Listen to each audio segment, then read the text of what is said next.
Good to have you with us. We're going to go straight to my prospective guest on the programme today, a woman, an Iranian film director, in fact, who's faced a real roller coaster of emotions over the last 2 weeks. First, she heard that her film, Put Your Soul on Your Hand and Walk, which documents life in Gaza during the ongoing Israeli military campaign through the eyes of a young woman who lives there, has been selected for this year's Cannes Film Festival. As I said, though, just a day later, the Wednesday before last, she heard that the young woman, Fatma Hassona, had been killed in an Israeli airstrike alongside 9 members of her family. Well, director Sepideh Farsi joins us now here on set. First of all, I'm really sorry for your loss. Thank you very much for coming in. I know that you wanted to come in to pay tribute as well to Fatma. Let's talk about the film, first of all, how you made it. I mean, obviously, it's all but impossible for a filmmaker, for a journalist to get into Gaza. So you came up with a very unusual way of filming the situation. Tell us how you did that. Yes, thanks for having me.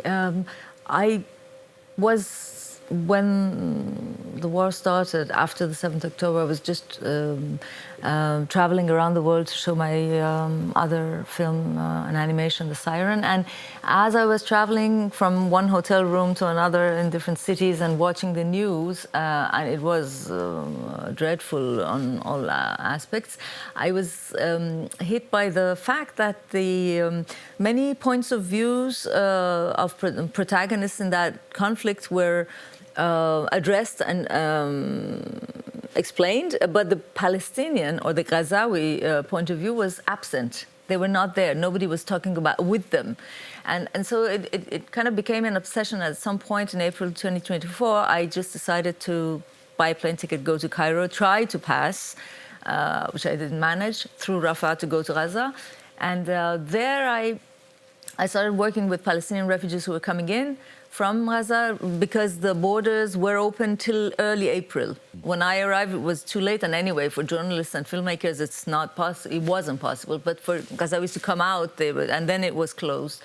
And one of them, after some time of interviews and filming, I was staying with them in the same house. He told me, a young man, he said, "You have to meet my friend. She's still in North Gaza. She's a photographer. She's wonderful." And he described, the way he described me already, how he talked about Fatem. I called her Fatem, and her close people, friends.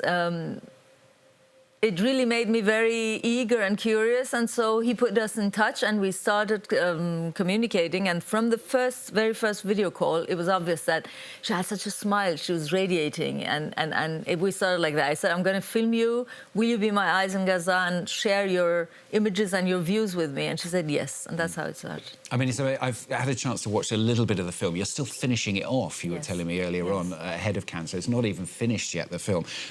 But just seeing you at the beginning in Cairo, it starts off, doesn't it, with shots of you in Cairo, or shots of what you were filming in Cairo, and then making that first contact with her.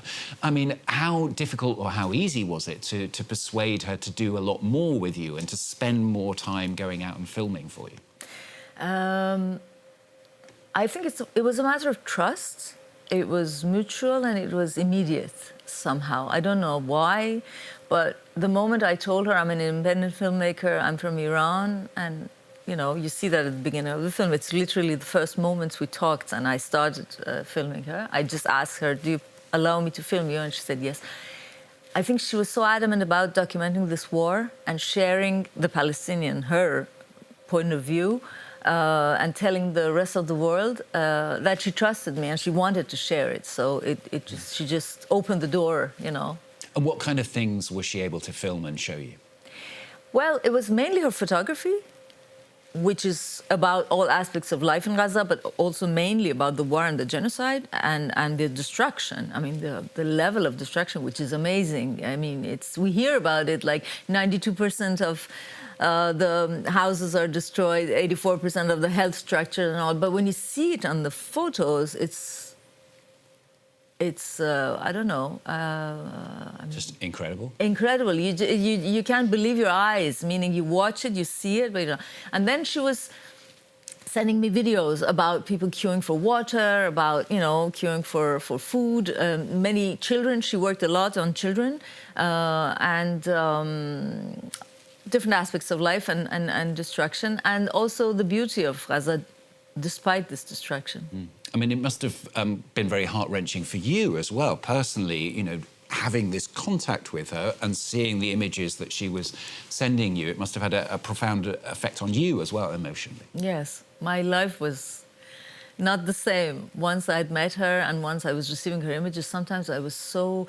There are some images that I received one night last summer, I remember, after an attack, and I don't, you know, we're not on the same time zone also, and especially in summer, you know, you're off somewhere, and she was stuck in Gaza and I was traveling, and I felt guilty about that also. I told her many times, and she was telling me, she always said, "You're by my side, it's okay, it's enough," you know, and we had this kind of, I don't know, understanding, which is, you cannot explain, it's the human nature, you know.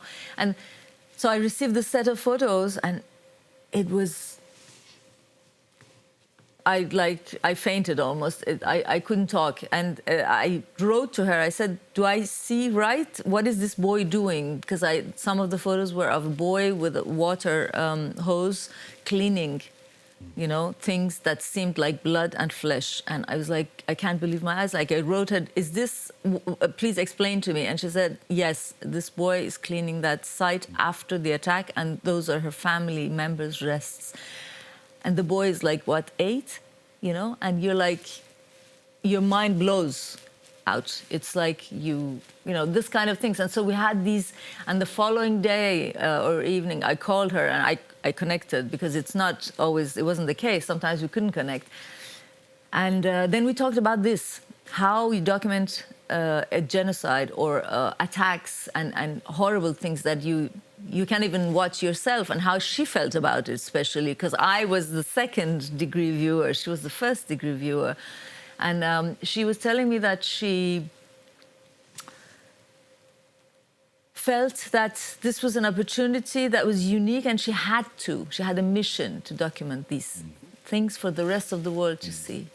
Tell us about the emotional roller coaster of the last few weeks. I mean, first of all, the good news, if you like. You heard you've been nominated for Cannes. You were able to tell her about that? What was that moment like? That was the last time we talked.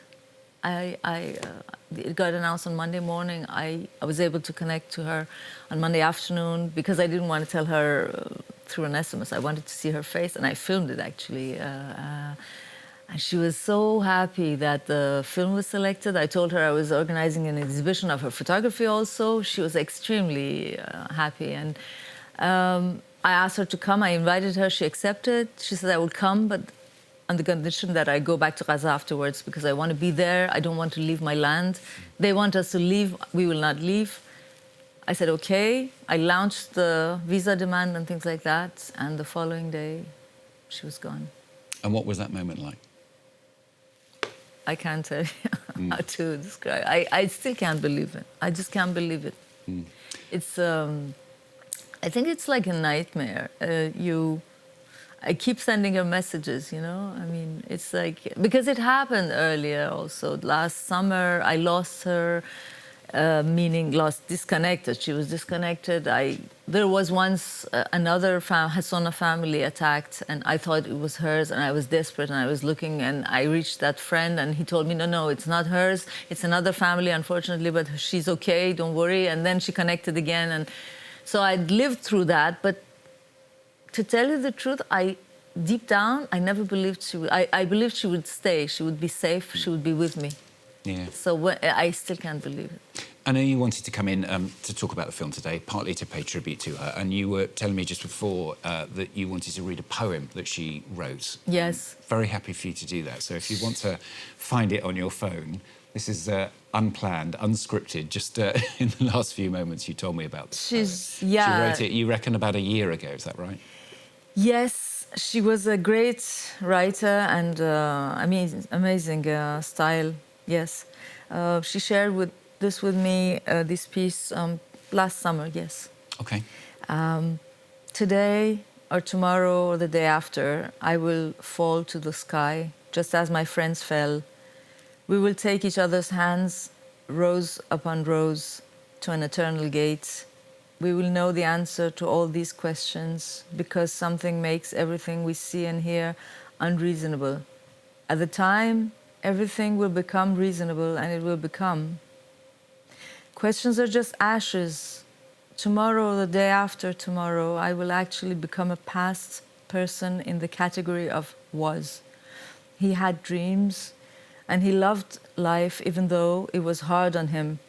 He was talented, he wanted to live, and he was. A shelf filled with the wishes of a past person whose page is closed forever, remembering him. Who knows him, while those who do not know him pass by indifferently, and this is what I do not want to happen, because I told you, I want my death to be loud, and it will not be enough for me, for only friends to know about it, because I did not give my life for that. I want the whole world to know that the death of the Palestinian now means that an extended vengeance will grow on, burn his killer, his brother who was silent about his killing, and the knife that cut his neck. And I want the whole world to know that my death means the world losing itself in front of me, in front of us, in front of itself, and that what killed me was not a bullet, not a shrapnel, not even a missile. What kills me every day is my inability to break the hand that attacked me and my brothers, and my oppression from all those who remain silent when they should have been screaming. What kills me is something unseen, sneaking into my body and soul and nesting, spreading like a cancer, then destroying everything. Something after a moment of anticipation, like a mean snake. What will kill me will never be this occupation, nor all those whose impurity I've known. Rather, it will be my disappointment, my self-abasement, my silence, and my satisfaction with being killed. That is why I do not want this shame to ever befall me. I want to live for the world to know me and for the game to end with a fair end.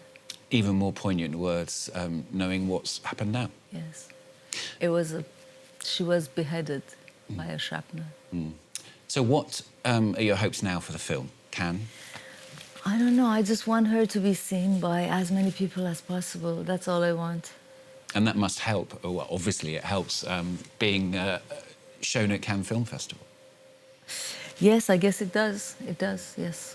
Sharing her work, her words, her images, yes. Yeah. Yes. And what about for her family? And presumably they will get to see the film as well. I mean, the people who are obviously still with her, you were telling us her mother and father were badly injured as well in the attack. Yes. Her father's still in coma. Her mom cannot walk. Her back is broken. She needs surgery, cannot be operated.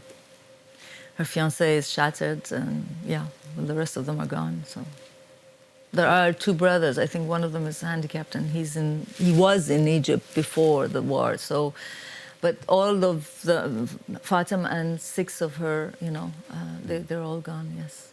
Well, thank you very much for coming in, sharing the story, sharing her story, and sharing the film as well. I know you need to rush off because you've got to finish the film. What time you have to finish it by the middle of May? You said? Yes. Okay. Yes. Thank you for having me. Thank you very much for coming in and talking to us, Sepideh Farsi, there with the film. It is called Put Your Soul on Your Hand and Walk, the film. So do look out for it, of course. I'm sure we'll be covering it a lot more when we start our coverage of the Cannes Film Festival here on France 24 as well. Thank you very much once again. Thank you.